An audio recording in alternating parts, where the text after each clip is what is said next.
8 thùng là 160.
Mình là cái ôn là thịt chi thầu nhú.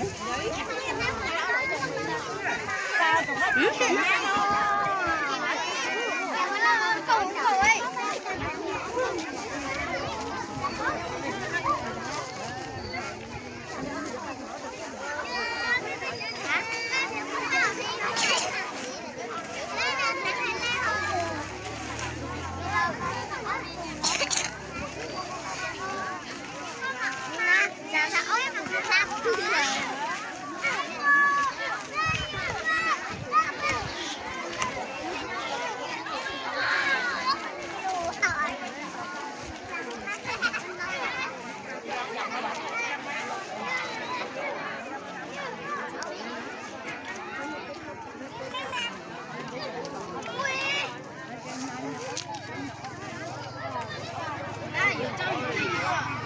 nha.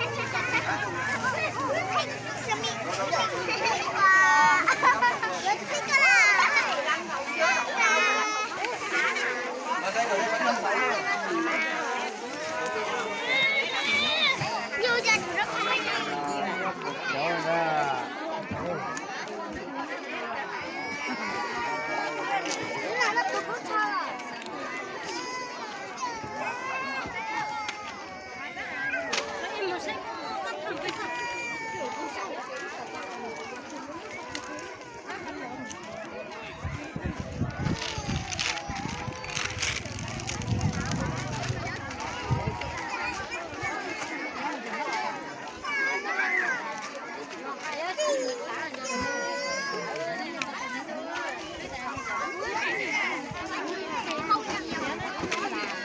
Ghiền Mì Gõ để không bỏ lỡ những video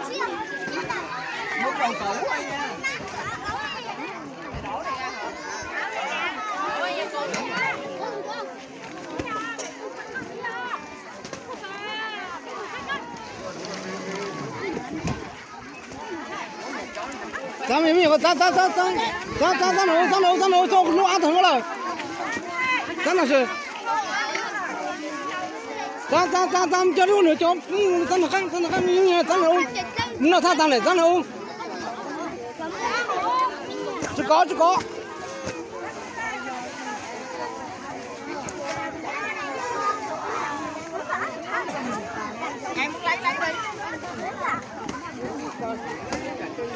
Này phát ra là cho mình chọn đấy. Này phát là cho chọn luôn luôn ngoài. Từ đó.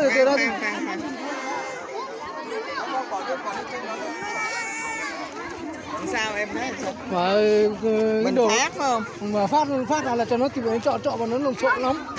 Nó từ nó còn nó lộn xộn lắm mình phát đi. Phát này chỗ nào đâu phát. Không biết chỗ ai với ai đâu phát. Mấy chỉ có phát nhiều người lấy này không có được thay đâu nha. không nhìn thấy hả? Người ta hai đứa một thử thôi.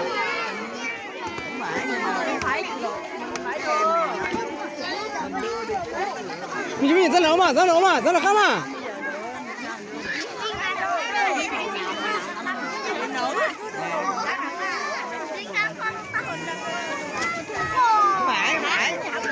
Nãy nè đi em là người lớn xếp hàng mỗi người chỉ được Không, này cho anh nói cho nghe nè.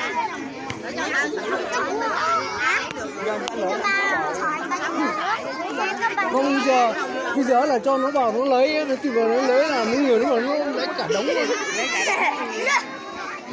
bây giờ em nói mấy đứa nít dạt ra người lớn xếp hàng mỗi người vào lựa được 4 món. Rồi.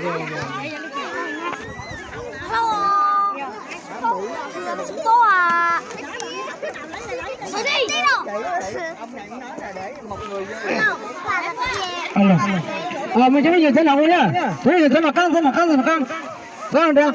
Này chứ muốn lầu cái này sáng đầu như khóc lò nó để lù chơi lù chứ trong lù sang nó sẽ từ lù sái lò ít từ lò plau lù nha. Mà những cặp lò này tầm một từ cho lù nhá. Mà sáng nó còn là chứ bây giờ sáng này em chấm một lầu thôi. Chứ bây giờ sáng cái là bây giờ thế là tháng đây là. Người 4 cái. Ít từ cặp lò luôn nha, chỉ là sái nha. Cặp lò luôn tầm không? Chỉ là sái đây. 4 cái thôi nha. Khi từ cặp lâu nó sẽ cho sái đây nhá. Vì em từ đó nó sẽ tại nhau cắt rồi nhá. Người khởi sách nhà nó thì không có mong ra. Vừa cho họ có lẽ có cái giống câu hết này nhá. Mình chỉ là lửa phơi từ nào từ lửa. Thua có cháu một tài cháu nó. Thua một cháu. Em nói gì 50 đứa con nít cỡ này thì đi qua đây thì chị thắng đồ mới. Này cho mình nhớ lời tao nói đây, cho mình nhớ sắp rồi con lời tao nói. Không phải một lời cứ lời tao nói cũng con. Cho nhà nó mày nó lời tao nói. Bé Hà ơi, bé Hà. Hả?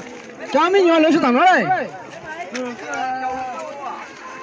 Ai có trẻ em thì đưa sang bên này để nó phát đồ mới đâu. Cho mình nhớ lời tao nói. Mày nhớ mình nhớ này, lời sao tao nói nè.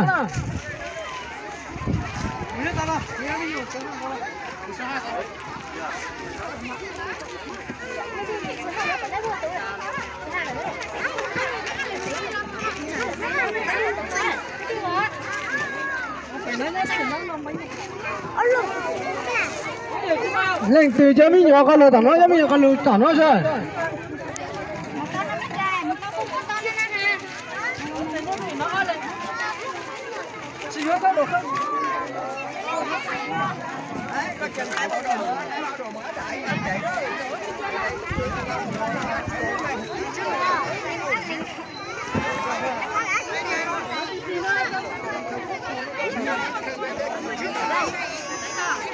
Mấy lụng không? Đó. Trời ơi, tháng con lúc này cho mấy lụng rồi. Không rồi.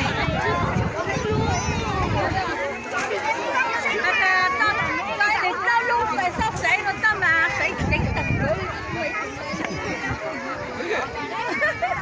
Thế mà nó coi cái kia nó coi sao?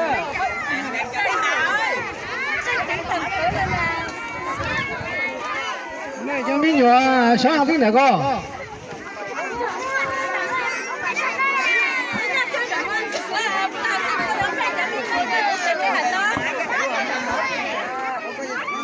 em nói này, quay bên kia quay bên đây cỡ này là không có, mấy đứa này thôi, cỡ này không có, tại vì đồ mới đồ đẹp. cái này không rõ mà Không vừa, chắc vừa, đồ bé thì không vừa.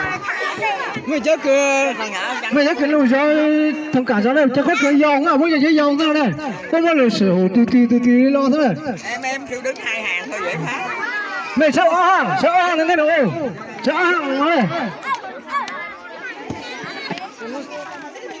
nó sẽ hàng dọc này luôn đi cho nó người là Không có vậy sao khó phá, tại vì đồ có giới hạn. này sẽ hàng thế nào cho nó rất là căng nhưng mà căng đâu sao hàng sẽ phải cháu một lần nào con đi sáng rồi mà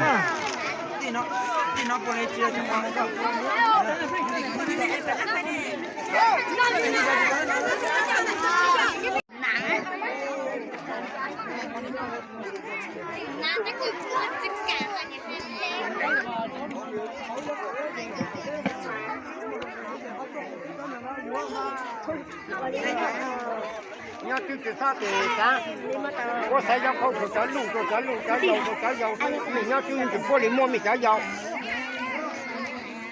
Lớn hả gì? Tại vì chúng tôi lấy một của chị đâu. hả Lớn hả? sư tôi mua này cũng chưa mua Ở cái đó có quần con trai. Con gái mà lấy thôi coi quần trai. đi tìm nhiều tôi lấy tìm ra Cho cô mượn. Lấy cái nào? Mày lấy cái nào? nó đi là tại nó không phải cái gì nữa Lấy cái là điện sai hả? Tao phải lấy cái không. Cái phải lấy cái đuôi lên mà trái này. Con gái hả? Con gái. người cho mình là có ít cái là sao lắm rồi mà có thể là chỉ từ hiểu đi từ bốn đến bốn tuổi cơ rồi cho nhớ nhiều chỉ biết tao Bạn gái hả mày? Mày rồi bạn gái mày. cứ nhớ tiếng để coi chỉ cần mua tầm nó khác luôn chỉ có mình coi nhớ tiếng thì lấy tiếng để coi thôi có cái xe là tàu tái là từ chỉ lo có mà thế luôn nhớ tiếng gì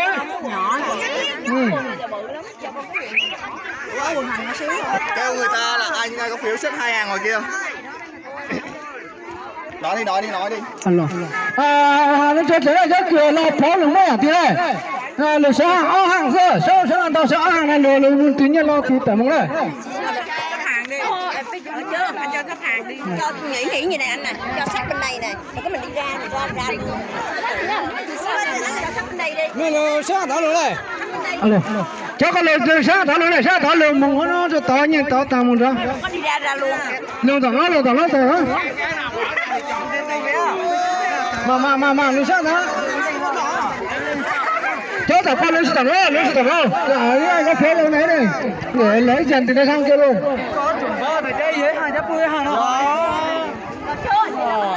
cho tao con lên tao đó Hai hàng lên, đừng đứng như vậy, hai hàng thôi. đứng ở hàng cơ làm sao đứng ở hàng đây thế hàng là sao đây rồi này chắc coi vũ khí rồi đấy mình nó hay người sẽ có cơ của mình có lùi ra từ này cho cơ tập vào đây này tiêu lo phiếu để tới lưng mua qua lừa sang rồi nó sẽ ở hàng rồi sẽ ở các đồ lừa ra người cho con sáng đồ ấy từ lừa dù sai cả mà mua lừa thứ một pháo lên lâu chưa là đây thứ chưa chắc thật đấy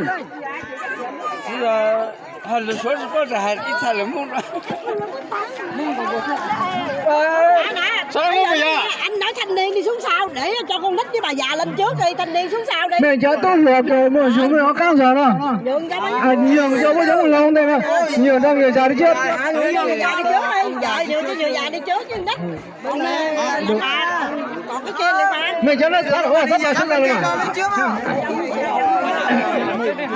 Đây được 10, mọi người đưa gạo, mọi người đưa túi, 3 người nữa. cho tỏ các sao nó lâu rồi mà Có nhận một người một thôi, một người một. Đi từ từ nó ra. Mà. Đi từ từ. Rồi, đi. Nhả nha. Chưa. Dạ, vô đây Cứ vào đâu tao đỡ đỡ con rồi tao tao mới làm cái nữa. Chưa mình một cái nó là. Này cứ sang con rồi. Lấy hai máu đi nhậu.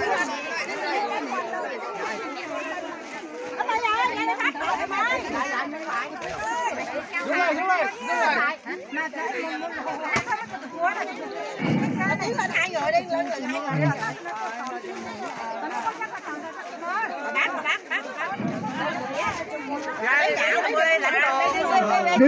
Từ từ thôi. Cứ nhả nha, nùi lại, cứ nhả nha. Từ từ á. Này cho tôi lột ra mà. Lấy hộ phiếu đâu? Ôm hộ bà có rồi nhưng bà À, rồi bà ra có hộ bà cái, chạy ôm hộ bà cái. Có ông nào đâu mà. cứ đứng đi lại á, ai cũng có hết mà. Này cho tôi lột có cái như thế nào? Thế thiếu một thằng lớn tao nhắc cho mong lo chúng ta thì tao bao quát dài cam cho nó bữa. Cứ giá tao nó phụ cho lâu rồi từ muốn lo thì băng ra, bữa tôi phải để cho băng cả, hết cho chủ băng qua. bác đi ra giùm cháu đây đồ bác làm cháu bác đứng đây rồi sao mấy được sao đứng Phiếu.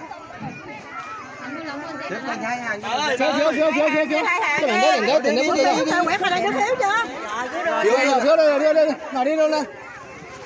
Nhá, thu phiếu đây. bác hai phiếu mà Phiếu của ai? Phiếu của bà già đó.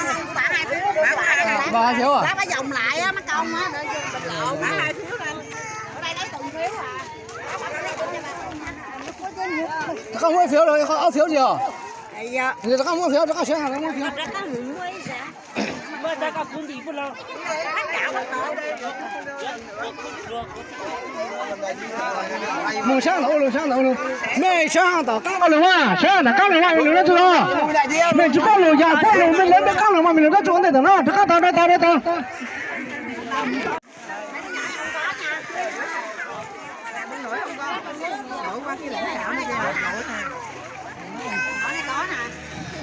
Nhỏ sao lãnh con bưng cho. Thì bố mẹ đi làm con lấy thay luôn.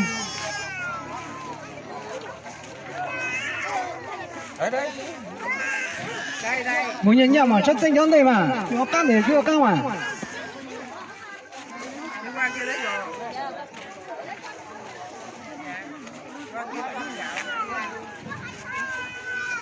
Bưng nổi không?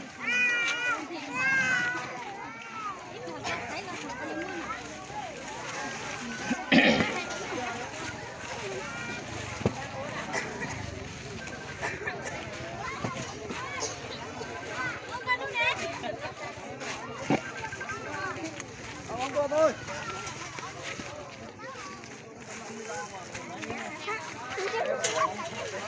Hôm nay bao nhiêu?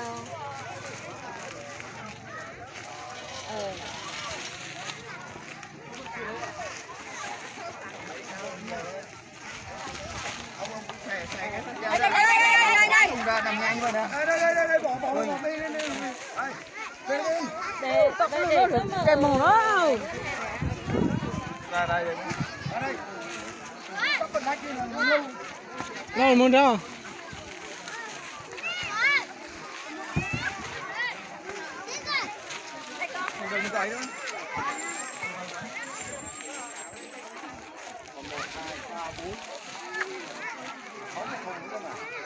Đi bên này nè, đi thẳng.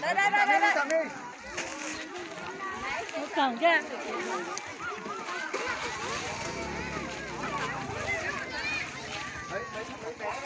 Đi. Mẹ lừa tao có lừa mẹ cháu coi cho nó người ta với cho nó cho sao mà. Đi cầu bên này nè.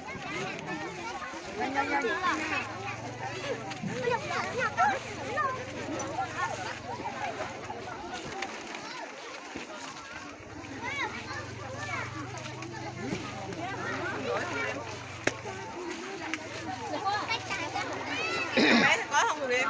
Có. Con bưng nổi không con? Không, mấy đứa nhỏ đó chừng nào mấy đứa nhỏ xíu em nó không lấy xíu. Mà nó có bưng nổi là em không có cho lấy đâu. Mấy đứa nhỏ lớn này có lấy. cứ lấy kia vì nó có người bên kia nó bố mẹ nó đi bán rồi nên là Không có phiếu đâu. có phiếu Gì gì đây thì sao đây? Đó. Sao vậy? lo mông mà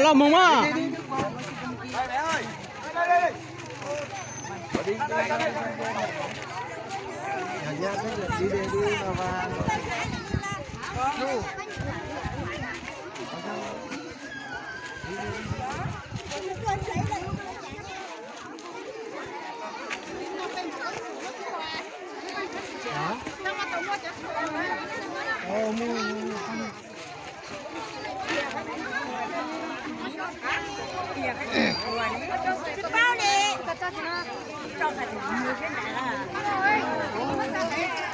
ta怎么你那啊我觉得你那啊 anh đi nào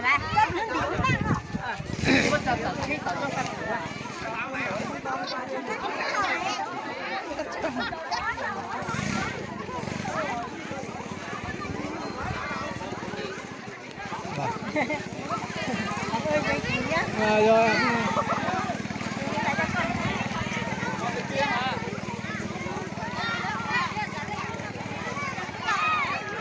quay đi quay rồi quay đây là đây của tao trong cờ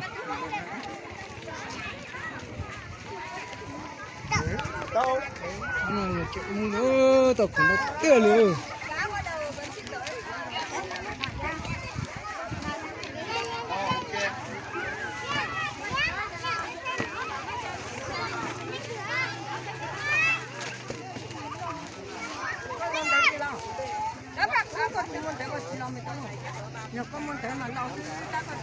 người lên tiền có gì tốt hả chỉ có quạt